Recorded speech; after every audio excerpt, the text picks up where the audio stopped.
It started with a funeral. As mourners gathered to say goodbye to Reverend Grayson, a mysterious man in clerical robes slipped into the church, lit a single candle, and vanished. Days later, young Ben Harper disappeared without a trace. His mother soon uncovered a chilling connection.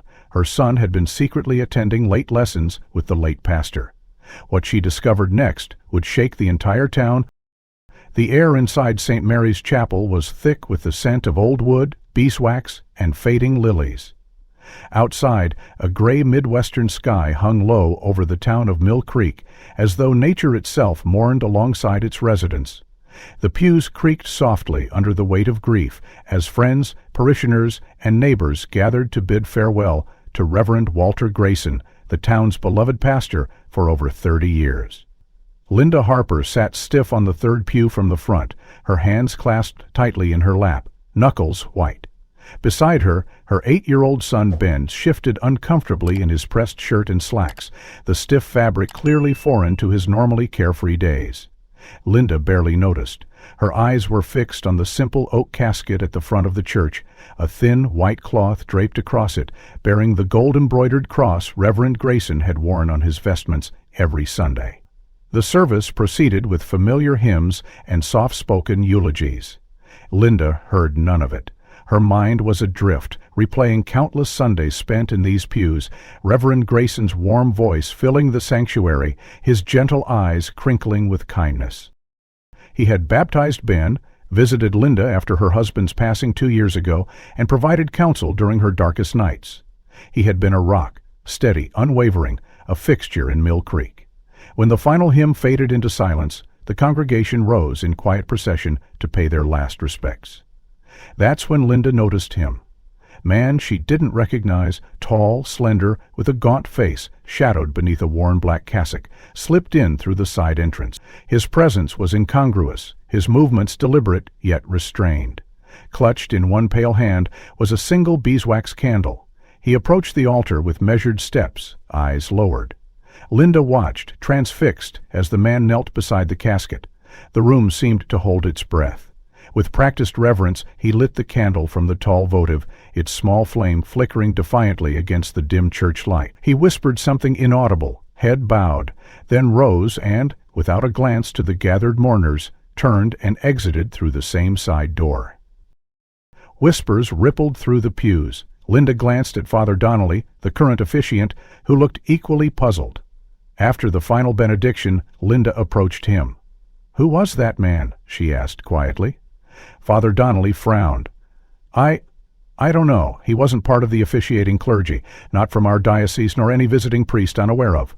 His uncertainty only deepened Linda's unease. Later that afternoon at home, Linda tried to shake off the strange encounter. The house felt emptier than usual. Sunlight filtered weakly through the lace curtains as she busied herself tidying Ben's room. In the corner, a stack of schoolbooks caught her eye, slightly askew. As she reached to straighten them, a small spiral-bound notebook tumbled out. Curious, Linda picked it up. Across the cover, in Ben's uneven scrawl, were the words, "Bible Study, Private Lessons." Frowning, she flipped it open. Inside were neatly written notes, passages from Scripture, reflections, and dates. A pattern emerged. Wednesday lessons after 7 p.m. The entries were recent, spanning the past 2 months. Her brow furrowed.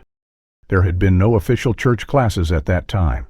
Setting the notebook aside, she called out, "Ben, sweetheart, can you come here for a moment?" The boy padded in, still wearing his church clothes, now rumpled from play. "Yeah, Mom?" Linda held up the notebook gently. "When did you start taking these?" "I didn't think you'd want me to go," he whispered. "Pastor Grayson said it was just for a few of us, special lessons. He said not to bother the other grown-ups about it." Linda's heart pounded. "Why didn't you tell me?" Ben's lower lip trembled. "Because you already worry a lot, and it was nice. He told us cool stories and sometimes gave us cookies and juice. He said it was okay." Linda pulled him into her arms, her mind racing. Special lessons? Late at night? Why in secret? And who was that man at the funeral? A cold knot formed in her stomach. Something wasn't right. That evening, after tucking Ben into bed, Linda sat at the kitchen table, the notebook before her. Each neatly dated entry seemed more ominous now. The words blurred as questions spun in her mind. Why would Reverend Grayson, so respected, conduct private, unsanctioned lessons? And why at such odd hours? The candlelit stranger's image haunted her thoughts. A man with no name, no connection, yet moving within the church with unspoken purpose. The next morning, driven by gnawing unease, Linda returned to the church. Father Donnelly met her in the sacristy. "Father," she began hesitantly, "did Reverend Grayson ever mention holding private study sessions with the children?" His brows knitted in concern. "No, all religious education here is part of the Sunday school or approved evening programs. Nothing unofficial." Linda's voice shook. "Ben attended these sessions. He has notes. They met late on Wednesdays.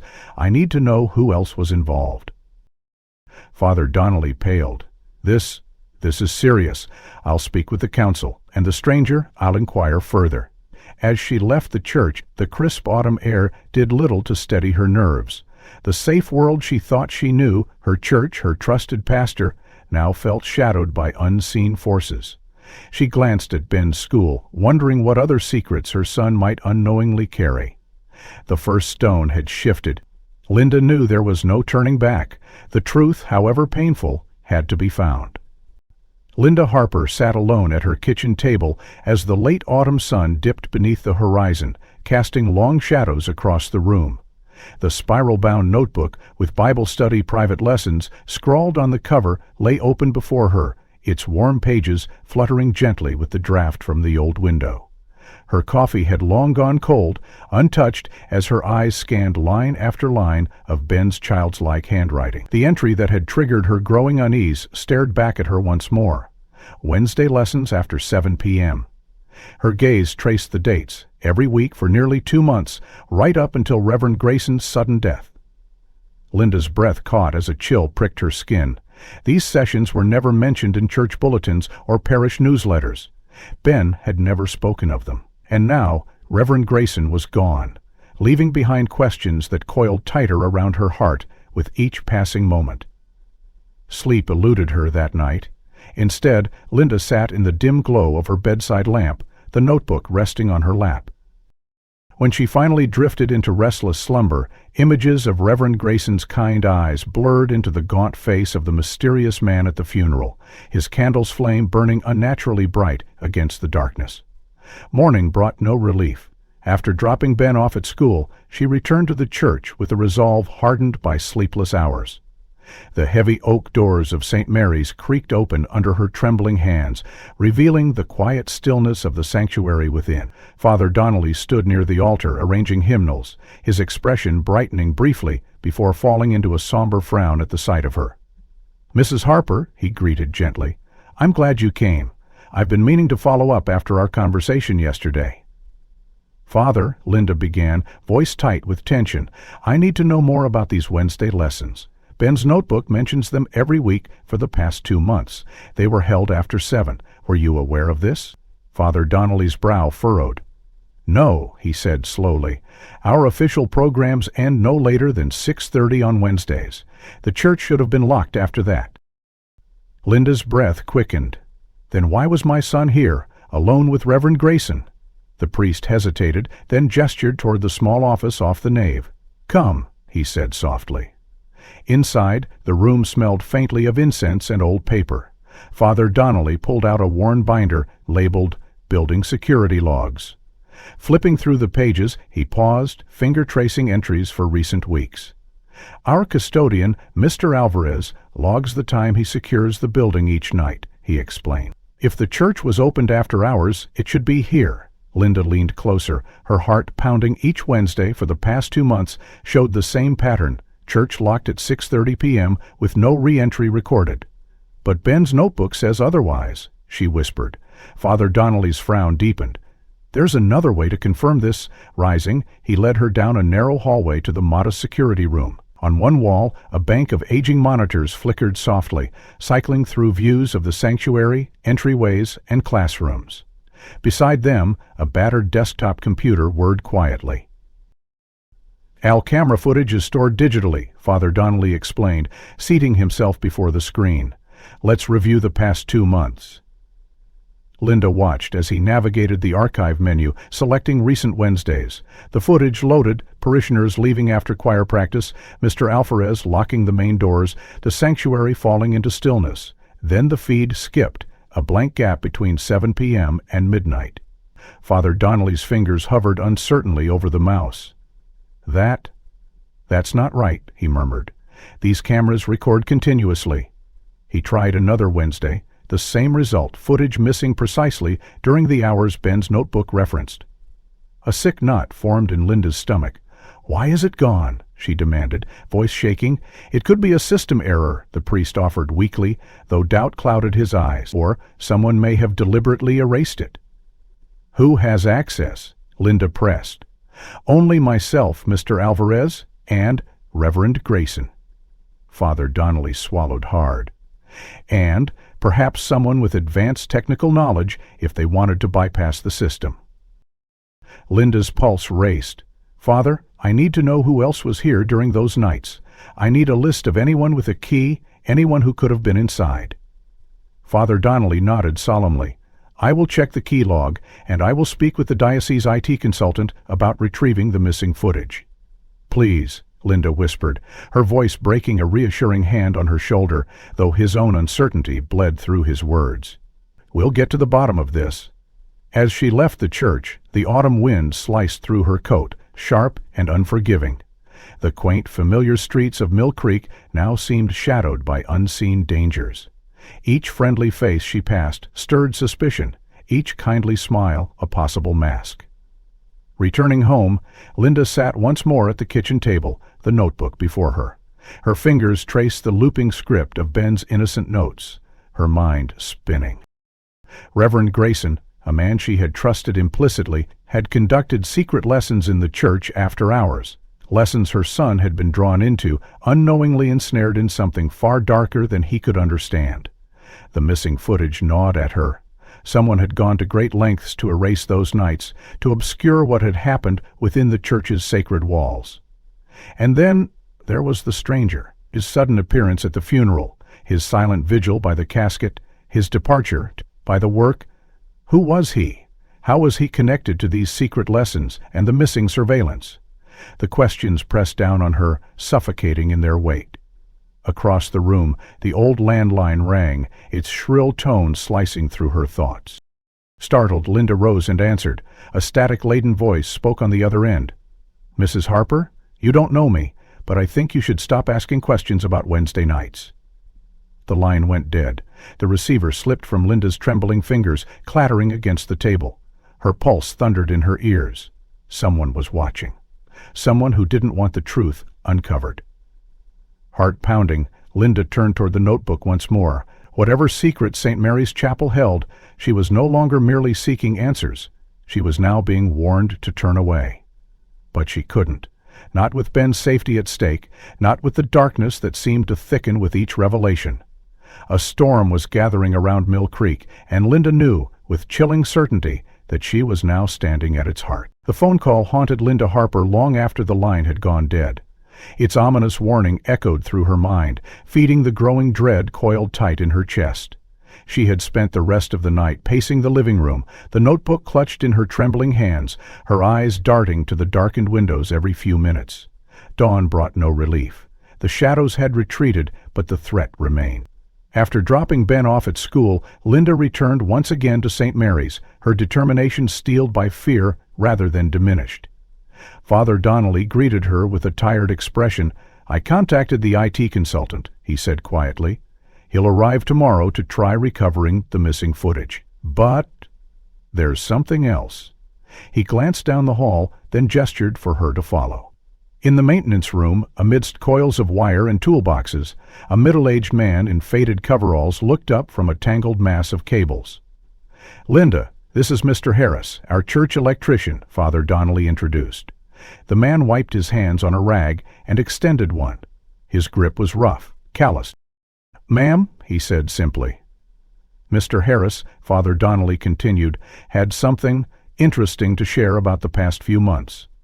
The electrician shifted uncomfortably.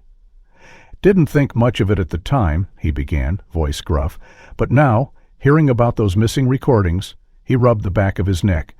"I've been working on rewiring the basement. Sometimes I stay late, finish up when the place is quiet.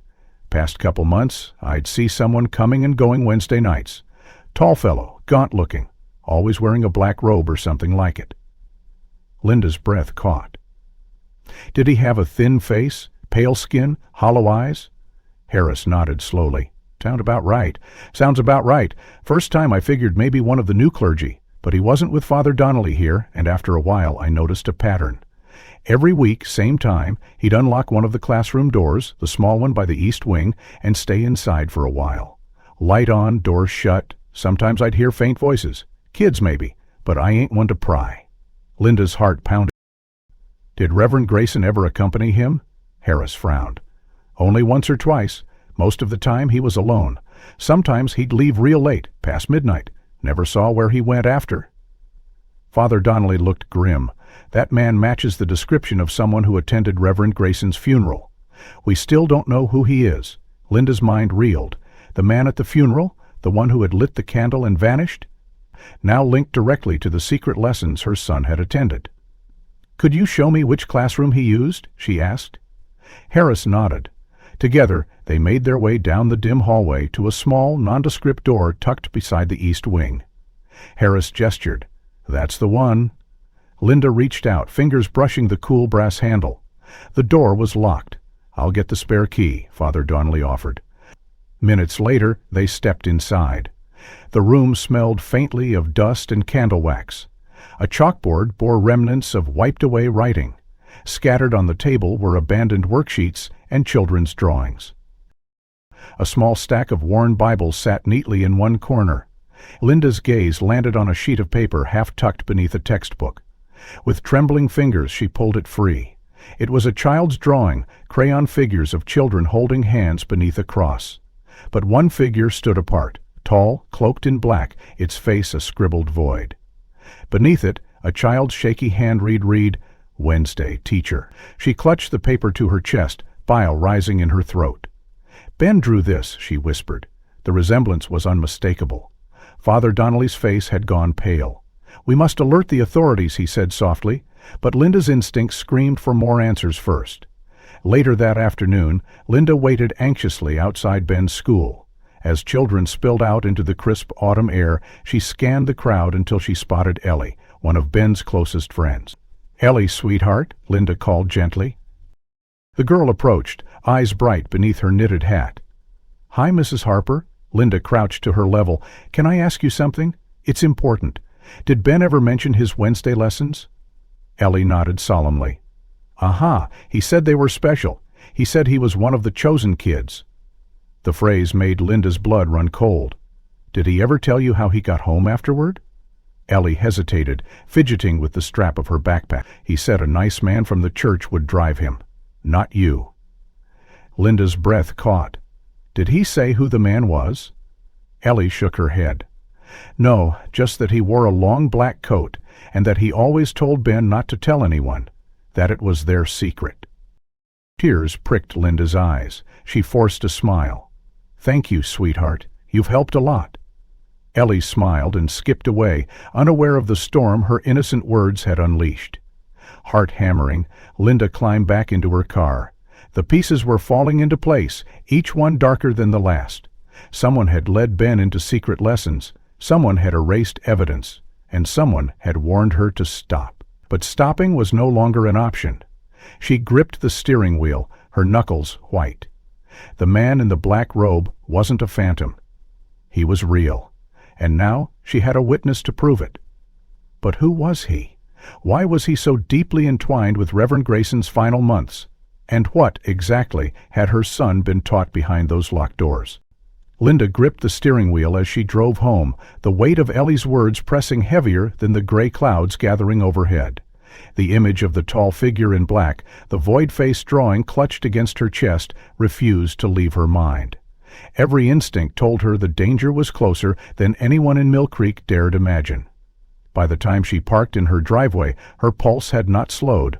She moved mechanically, unlocking the door and slipping inside, locking it again behind her. Ben was still at school. She had time to dig deeper before the afternoon bell. The notebook sat on the kitchen table, flanked now by the eerie drawing from the classroom. As Linda sat from Father Donnelly, "We need to talk. Urgent." But Linda wasn't willing to wait. Something told her Reverend Grayson's spotless image was only a facade, and if anyone had reason to know more, it would be at the diocesan archives in River Bend, an hour's drive away. Minutes later, she was on the road again, rain starting to streak the windshield. River Bend's diocesan office was a sterile building, its stone facade more corporate than spiritual. Inside, fluorescent lights hummed over rows of filing cabinets and shelves of binders stacked floor to ceiling. Linda approached the front desk, heart pounding. "Can I help you?" asked the young assistant, her badge reading Maria. Linda swallowed. "I need to access personnel records for Reverend Walter Grayson. It's urgent. My son," she faltered. "There's reason to believe there were incidents, things no one here knows." Maria frowned. "That's restricted." Linda's voice steadied. "Then call your supervisor now." Whether it was the raw desperation in her tone or the storm clouds darkening outside, Maria hesitated only a moment before disappearing through a side door. Minutes later, a graying man in a tweed jacket emerged, introducing himself as Dean Collier. He listened as Linda repeated her request, then sighed. "You aren't the first to ask, though I'd hoped the past would stay buried," he said gravely. "Follow me." They moved past the main archive into a back room where older files gathered dust. Collier unlocked a cabinet, rifling through folders before pulling one free. 3 years ago, Reverend Grayson was serving in Cedar Falls, Missouri. There were concerns. Nothing criminal filed, but an internal inquiry was conducted. He opened the folder. Inside were memos, letters, and a thin report stamped confidential. Collier read aloud. Reverend Walter Grayson suspended pending review of allegations involving inappropriate boundary violations with minors during 111 instruction sessions. Linda's stomach turned. He was teaching children alone there too, she choked. Collier nodded grimly. And yes. After 6 months, no formal charges were brought, but the bishop recommended relocation to a quieter parish, Mill Creek. The file was sealed, details known only to senior clergy. Rage and horror surged through Linda. "And no one here knew?" Collier shook his head. "Officially it was a clean slate." Linda stared at the pages, bile rising. Her instincts had been right. Grayson had a history, a hidden stain behind his saintly image. But one question remained. Who was the man in black, moving through St. Mary's like a shadow? Her phone buzzed again. Another message from Father Donnelly. Possible ID on Mystery Man. "Come as you are." With shaking hands, Linda gathered her things and drove back through the storm to St. Mary's. The sky was dark by the time she arrived, wind howling through the trees. Inside the rectory, Father Donnelly looked exhausted, his face pale. "I've been making calls," he began, without preamble, "and I may have an answer." He pulled out an old photo album from the parish archives, flipping through until he stopped on a faded photograph.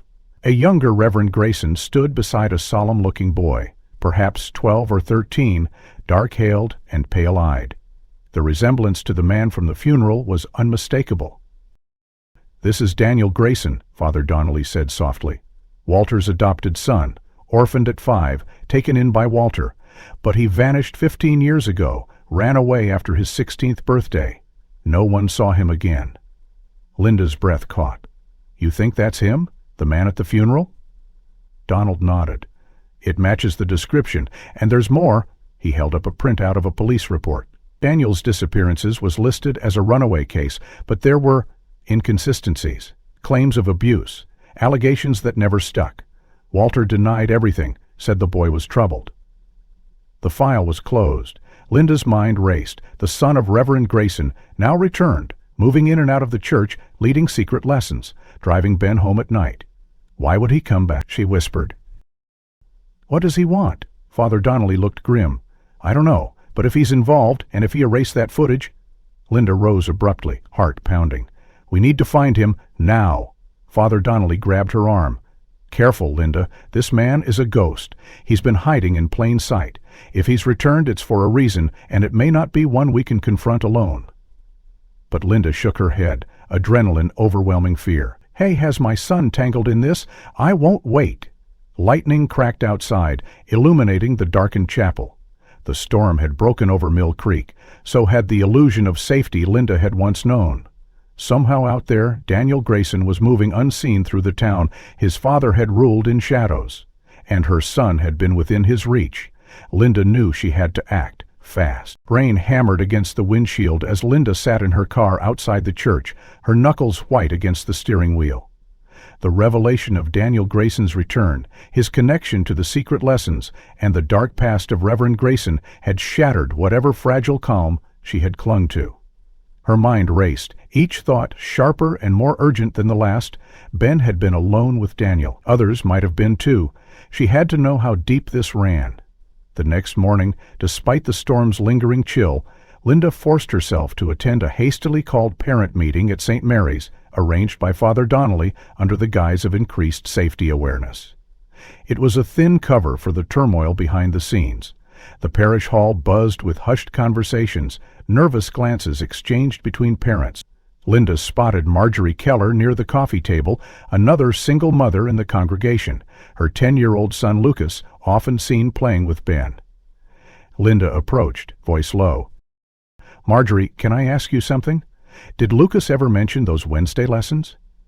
Marjorie's face paled. She glanced around, then leaned closer. "Actually, yes. 2 months ago he came home saying the man with the black robe invited him to special classes. Said they were only for the best-behaved kids?" Lucas wanted to go, thought it sounded cool. "Marjorie, I refused. Something about it felt wrong. I told him no, told him to stay away from anyone offering private lessons without me knowing." Linda's heart pounded. "Did you tell anyone?" Marjorie shook her head. "No, I thought I was overreacting, until now." The pieces locked together with sickening clarity. Daniel Grayson had been selectively recruiting children, the chosen ones, not through the church but through shadowed whispers and personal invitations. Ben had been caught in the net, while Lucas had narrowly escaped. Linda's stomach turned. "Thank you for telling me. Please, if Lucas remembers anything else, tell me immediately." Marjorie nodded, her fear mirroring Linda's own. After the meeting, Father Donnelly pulled Linda aside. His expression was grim. "I have something. The IT consultant recovered fragments of deleted data, but that's not all." He led her back into the rectory office. On the desk lay a small, unmarked USB drive. It was hidden inside a hollowed-out book in Reverend Grayson's study, Donnelly explained. "Mr. Alvarez found it while cleaning." Linda's hands trembled as she reached for the drive. "What's on it?" Donnelly exhaled. "See for yourself." He inserted the USB into his laptop. The screen flickered to life, displaying a single folder titled Guidance. Inside, dozens of image files, each labeled with a date. Linda clicked the first. Her breath caught, a grainy photo of a young boy sitting alone in a classroom, eyes wide and uncertain. The next image, another boy, different child, same setting. Over and over, the pattern repeated. Faces of boys aged 6 to 10, their expressions ranging from curious to fearful. Some images showed them writing, others sitting silently before a figure just out of frame. Each timestamp aligned with the missing Wednesday nights. Linda's pulse thundered. She clicked through feverishly until her fingers froze on one image. Ben, her son, sitting at a table in the East Wing classroom, eyes bright but wary, a crayon clutched in his small hand. A date beneath the photo marked just 3 weeks prior. A sob caught in her throat. She pressed a hand to her mouth, forcing herself to keep going. More images followed. Children she recognized from church functions, school events, and some she didn't. "Oh God," she whispered. Father Donnelly sat beside her, his face pale. "This is evidence, enough to go to the police." Linda nodded numbly, but her mind spun faster than the words could form. If Daniel had these photos, if Reverend Grayson had kept them hidden, what else had they concealed? And why photograph the children at all? Her phone buzzed. A text from Marjorie. "Lucas remembers something. Can we meet?" Linda replied instantly. Coming now. She rose, determination hardening beneath the fear. "Father, keep the USB safe. I'll be back." Outside, the wind had shifted, colder now, slicing through her coat. At Marjorie's house, Lucas sat curled on the couch, hugging a stuffed bear. His mother hovered anxiously nearby. Linda knelt to his level. "Lucas, sweetheart, do you remember what the man in the black robe said to you?" Lucas nodded slowly. Said, "If I came to the lessons, I'd be part of a special group, that we'd get to play games and learn secret stuff." He hesitated, glancing at his mom. "He also said, they take pictures to remember the good kids." Linda's heart twisted. Did he say what the pictures were for? Lucas shook his head. For his special memories. He smiled a lot. But it didn't feel good. Tears burned behind Linda's eyes. "You were very smart not to go, Lucas." She stood, voice tight. "Thank you." As she left, her resolve crystallized. There was no doubt now Daniel Grayson had orchestrated these sessions. He had documented them, groomed the children, and whatever he wanted, it was not innocent. The police needed to see the USB, but first, Linda had to make sure Ben was safe, because the man in the black robe was still out there, and she knew, with chilling certainty, that he wasn't finished yet. The USB drive weighed heavier in Linda's pocket than any piece of metal ever could. As she left Marjorie's house, her grip on her phone tightened, her thoughts spinning in a relentless loop. The photos, Daniel's shadowed presence, the invitations whispered to children, each fragment pointed toward something more insidious than anyone in Mill Creek dared acknowledge. She drove straight to the police station, her resolve cold and sharp. Within an hour, 2 detectives sat across from her in a stark interview room, reviewing the USB's contents with grim expressions. "This," Detective Angela Monroe finally said, her voice low, "is disturbing. We're launching a full investigation immediately." Linda nodded. "Numb, my son is in those pictures. I want him protected." Monroe met her gaze. "We'll assign an officer to your home, and we'll find Daniel Grayson." But Linda knew shadows moved faster than law. That night, back home under police watch, she kept Ben close, never letting him stray from her sight. Yet questions burned hotter with every passing hour. What was the purpose of these secret lessons? Why document them so meticulously? The next morning, a breakthrough came faster than anyone expected.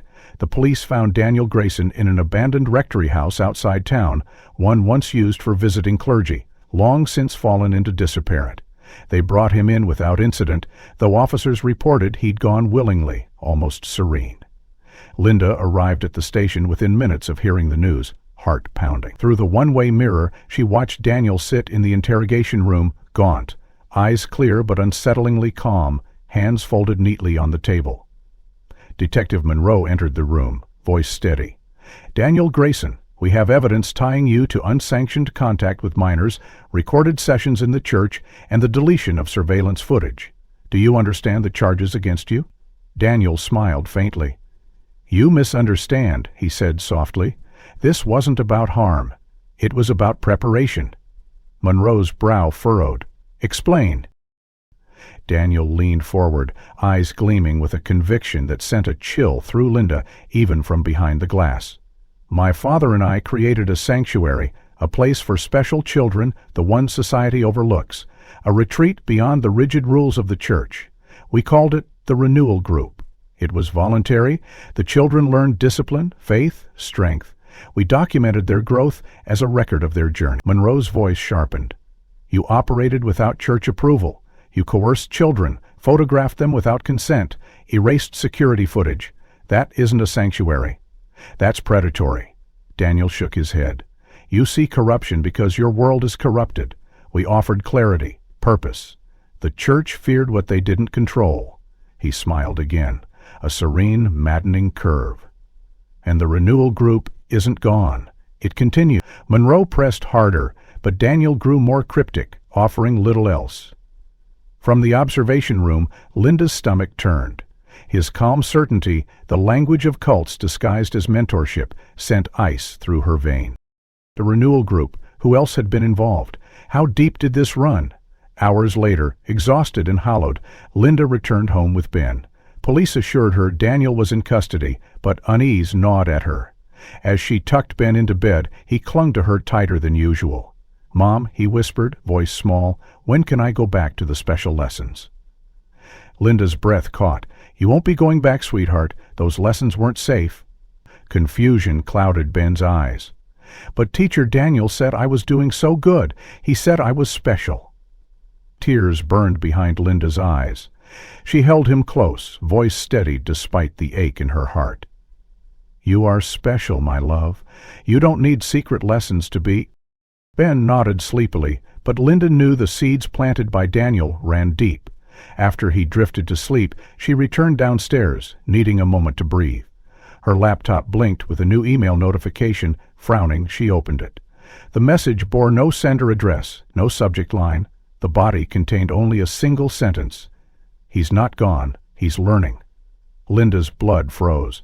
Her hands trembled as she reread the words. The email had arrived minutes earlier, after Daniel's arrest.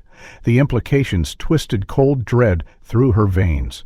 Someone else was involved. Someone still watching. And Ben was still in their sights. Linda sat frozen before her laptop, the words of the anonymous email burning into her mind like a brand. "He's not gone. He's learning." Her pulse thudded in her ears as she tried to steady her breathing. Daniel Grayson was in custody. This message meant there were others still out there, others still watching, perhaps still grooming other children under the guise of the renewal group. Every instinct in her body screamed that Ben was not yet safe, not with shadows still moving unseen. She closed the laptop with shaking hands and hurried upstairs, checking Ben's room. He was still sound asleep, his small form bundled beneath the covers, oblivious to the dark currents swirling around him. Linda sat by his side for a long time, watching the steady rise and fall of his chest. Morning brought no clarity, only a deepening sense of urgency, the police intensifying their investigation, but leads remained scarce. Daniel Grayson refused to reveal names of any associates or details about the renewal group's operations beyond vague allusions to preparing the chosen. The house remained under watch, and Linda kept Ben close, her vigilance unbroken. Days blurred together until one morning, as Linda sorted through Ben's backpack, one that had been hastily returned from the church, she found something odd tucked deep within the side pocket. A folded piece of paper, brittle at the edges. Frowning, she unfolded it. A bus ticket, one way, Mill Creek to Fairview, a town 70 miles south. The date stamped on it stopped her breath cold. 1 week before Ben had gone missing for an entire evening during the height of the secret lessons. Her heart pounded as she examined it further. The ticket had been purchased but never used, no tear or punch mark at the corner. How had this ended up in Ben's bag, and who had bought it? Panic surged beneath the questions. Grabbing her phone, she called Detective Monroe. "You need to come now," she said, voice taut. Within the hour, Monroe and her partner arrived, examining the ticket with grim faces. "Fairview?" Monroe murmured. "That wasn't on our radar." "It should be now," Linda said fiercely. "That ticket, Ben couldn't have bought it himself. Someone gave it to him. Someone meant for him to go." Monroe nodded. "We'll run it through the bus company records, see if there's any surveillance footage or transaction details." Linda's hands twisted in her lap. "Detective, if they tried to move him once, what's to stop them from trying again?" Monroe's gaze met hers, hard and steady. "We won't let that happen." Hours later, the detective returned with news. "We spoke to the Fairview Transit line," Monroe said, according to the Keep transaction logs. "The ticket was purchased in cash, no card trail, but they did pull the driver roster for the day, corresponding to the date on the ticket." She hesitated. "And the driver remembered something." Linda's breath caught. "What?" "A man and a boy matching Ben's description boarded the bus that afternoon. The man wore what the driver called some sort of priest's robe, said it stood out. They rode to Fairview, but disembarked halfway at a rural stop off the main route." Linda's heart pounded. "He's sure?" "Positive," Monroe said. "He remembered because the man tipped him unusually well, said it was a pilgrimage."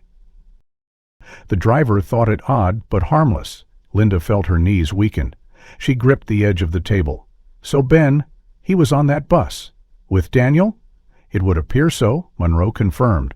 "But the date, this was before Daniel resurfaced publicly at the funeral. He was already active." Dread twisted deeper through Linda's gut.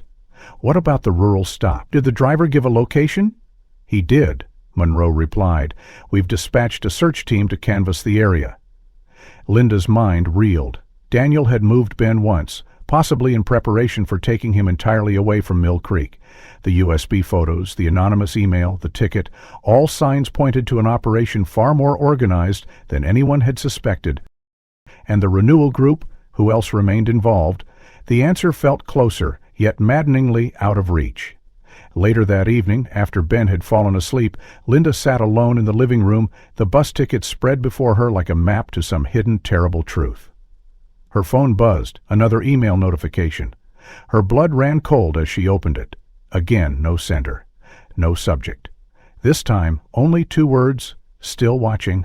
Her hands shook violently. She looked toward the darkened window, every shadow outside now a potential pair of unseen eyes. The words "still watching" burned into Linda's mind long after the glow of the screen faded. She stared at the darkened window, her pulse racing, every instinct screaming that time was running out. Though the police had Daniel Grayson in custody, it was clear someone else, someone connected to the renewal group, was still active, still circling her family. The bus ticket discovery had cracked open a new layer of the mystery, exposing movements and plans that extended far beyond the town's borders. Detective Monroe and her team had intensified their search, cross-referencing every piece of evidence, now pointing toward a wider operation. Early the next morning, Monroe arrived at Linda's house, her expression sharper, more driven. "We have something," she said, voice low but urgent. Linda's heart leapt. "What?" "We combed through the Reverend's financial records, his personal and parish accounts. 2 months ago, several charges appeared on his personal card for a property rental service catering to off-grid retreats. A cabin, remote, private, rented for 8 weeks straight." "Where?" "South of Fairview, deep in the Pine Hollow forest," Monroe replied. "Almost no cell coverage, barely accessible. The place is owned by a shell corporation, but the rental is under Grayson's name. Daniel's name appears on the visitor log." The room seemed to tilt. Linda gripped the edge of the table. "Then that's where they were taking Ben. That's where they were preparing to move him." Monroe nodded grimly. "We're assembling a team now. We move in before they clear out." Hours blurred as Linda paced her living room, the weight of anticipation crushing her with each tick of the clock. Ben remained at her side, unaware of the frantic search surrounding him. By mid-afternoon, the tactical team rolled out toward Pine Hollow. Linda waited, heart in her throat, until the call came through Monroe's secure line. "We've breached the cabin." Linda's breath seized. "And?" A long pause. "No people," Monroe said quietly. "But you need to hear this in person." An agonizing drive later, Linda arrived at the forest edge where police vehicles clustered near a narrow, muddy trail. Armed officers moved between trees, securing the perimeter. Monroe met her at the cabin entrance. "We're bringing in forensic techs," she said. "Come see." The cabin was a squat, weather-beaten structure nestled among towering pines, its windows blacked out, door reinforced with heavy locks. Inside, the air was thick with the scent of mildew and old smoke. Against one wall, a crude wooden altar stood beneath a tattered banner embroidered with the renewal group symbol, an Ouroboros wrapped around a cross. Linda's gaze swept the room and stopped cold. Near the back, neatly folded on a low cot, lay a small stack of clothes, Ben's jacket, jeans, and socks. Her legs threatened to give out. She moved forward, reaching out with trembling fingers to touch the familiar fabric. "He was here," she whispered, voice breaking. "Recently." Monroe nodded. "We found these, too." She gestured to a battered wooden chest, now pried open. Inside were bundles of handwritten journals, each marked guidance curriculum, followed by dates spanning the past 2 years. Linda picked one up, her hands shaking. The pages contained detailed lesson plans, moral codes twisted into dogma, alongside notes referencing specific children, Ben's name appearing repeatedly. Excellent progress. Ready for next phase. Strong loyalty to Teacher Daniel. Tears burned behind Linda's eyes. Next phase, she choked. They weren't just teaching them, they were indoctrinating them. Monroe's voice was grim. "We believe the renewal group planned to relocate select children out of Mill Creek entirely, possibly using this cabin as a transition point." Linda's gaze darted around the room. "Where are they now? Who else is involved?" "We're still tracing communications," Monroe said, "but they've cleared out, deliberately. The cabin was swept clean of electronic devices. They knew we were coming." Linda's breath came shallow. The anonymous emails, the ticket, the photos, all of it pointed to a network larger than Daniel alone. And now the cabin stood empty, a grim echo of what might have been. Monroe rested a hand on her shoulder. "We'll keep pressing. We're close." But Linda's thoughts churned with growing dread. The renewal group had vanished into the shadows again, but they had left a message in the form of that empty cot, the folded clothes, and the journals. Ben had been marked, and she knew with icy certainty that someone out there still intended to claim him. The cold emptiness of the cabin gnawed at Linda long after she'd left Pine Hollow. The sight of Ben's clothes folded with eerie precision, the journals detailing his supposed progress, and the abandoned altar haunted her thoughts through every restless hour of the night. Detective Monroe had reassured her the investigation was widening, but Linda knew shadows had slipped through their fingers once again. Whoever remained of the renewal group had scattered, deliberately, expertly. Yet a thread remained, one that nagged at the edge of Linda's consciousness. They had been too late to catch anyone at the cabin, but someone local must have noticed activity. The area wasn't entirely deserted. The next morning, driven by restless urgency, Linda persuaded Monroe to accompany her to the nearest town south of the cabin, a small cluster of shops and gas stations frequented by hunters and campers. If anyone had seen movement near the property, this was the place to ask. The first two stops yielded nothing but polite shrugs. Then, at the third, a ramshackle general store tucked beside the main road. The conversation shifted. The store owner, a wiry man named Pete, eyed them warily at first but softened when shown a photo of Ben. "Yeah," he said, voice rough. "I seen that boy, few days back, early morning." Linda's heart surged. "You're sure?" "Damn sure," Pete said.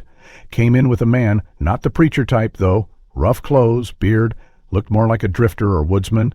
Bought bottled water, snacks, first aid stuff." He scratched his chin. "Kid looked tired, pale.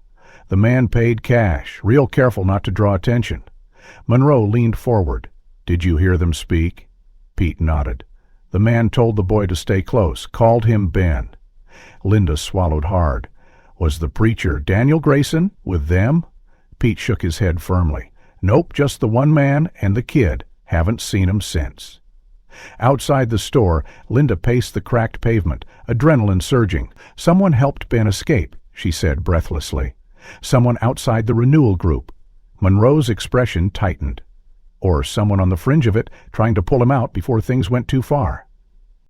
"Either way," Linda said fiercely, "Ben is alive. We're close." Even as hope flared, darker revelations surfaced back in Mill Creek. Under relentless questioning, Daniel Grayson's composure had begun to crack. The anonymous emails traced back to a larger cell, though identities remained elusive.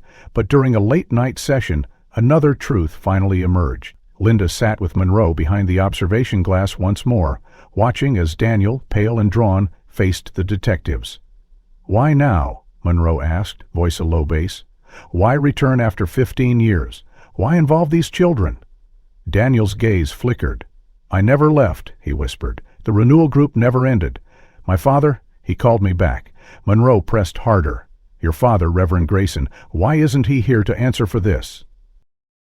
Daniel's face twisted with something close to sorrow. "Because he couldn't face it anymore," he said hoarsely. "He knew the walls were closing in. The whispers had started. The evidence would surface." His voice dropped lower. "He took his own life, said it was the only way to protect what we'd built. The air in the observation den die of natural causes." Daniel laughed bitterly. "No, you think a man like him, after all we'd done, could stand trial? Could stand the shame? He chose his ending." Linda's breath caught, horror tightening around her chest. The town had mourned him, lauded him, a pillar of faith, fallen suddenly. And all the while he had been orchestrating this under their noses, choosing death to escape justice. The revelation sparked a new urgency in the investigation. Monroe ordered a full re-examination of Reverend Grayson's death, but more importantly, the focus shifted hard toward finding the man seen with Ben. Someone had risked exposure to pull her son out of the renewal group's grip, someone who might hold the key to bringing the entire operation down.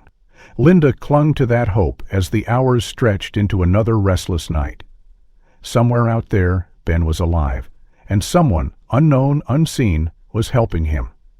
But the clock was ticking, and the shadows had not yet released their grip. The air inside Linda's house felt heavier with each passing hour. The revelation that Reverend Grayson had taken his own life to avoid exposure had left her numb, but the faint flicker of hope from the store owner's account, Ben alive, seen with a stranger, drove her forward.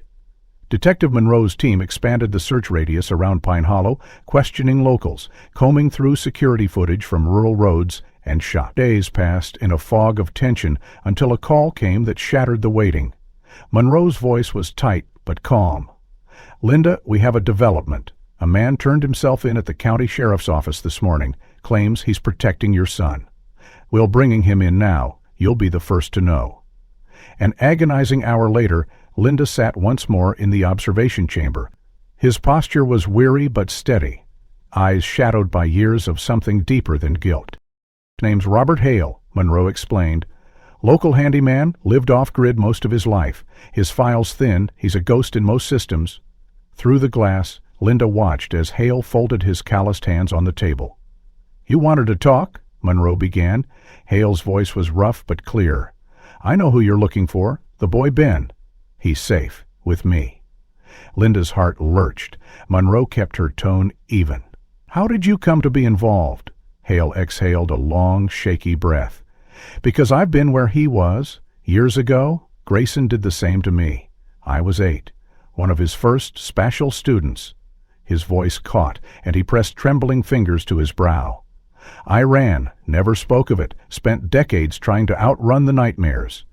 But a month ago, I heard whispers, the renewal group, 3 years ago. And the ache that was lost, the confounded cutting at the end. I knew I couldn't let another kid go through it." Monroe leaned in. "How did you find Ben?" Hale looked haunted. "I'd been watching the cabin. I saw them bring him in. The boy looked so small, so scared.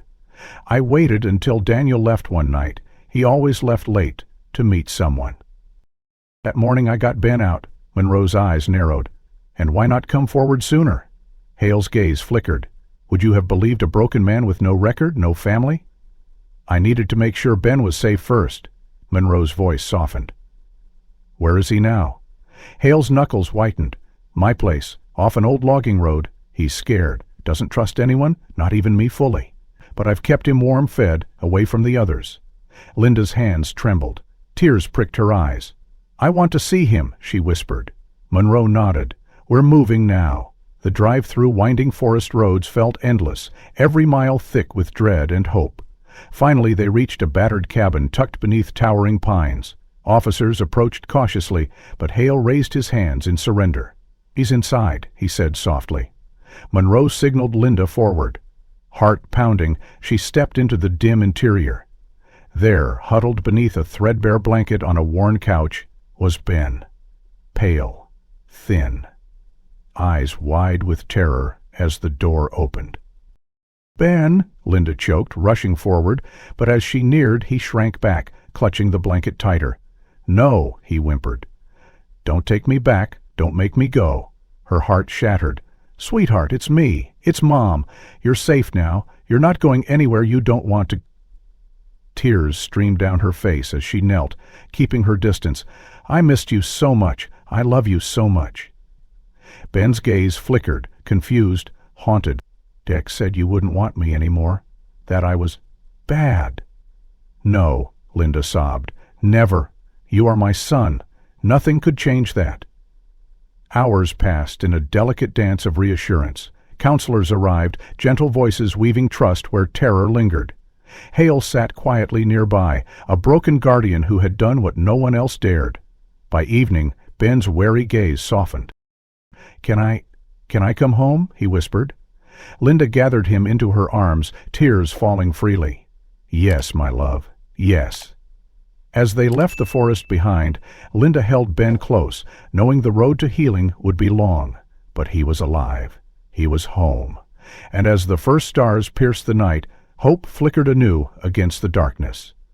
If this story kept you on the edge of your seat, don't forget to hit the like button and subscribe to our channel for more real-life mysteries just like this. And now, I want to hear from you. Which part of this story shocked you the most? And where in the world are you watching from today? Let us know in the comments below. Your thoughts always inspire the next story.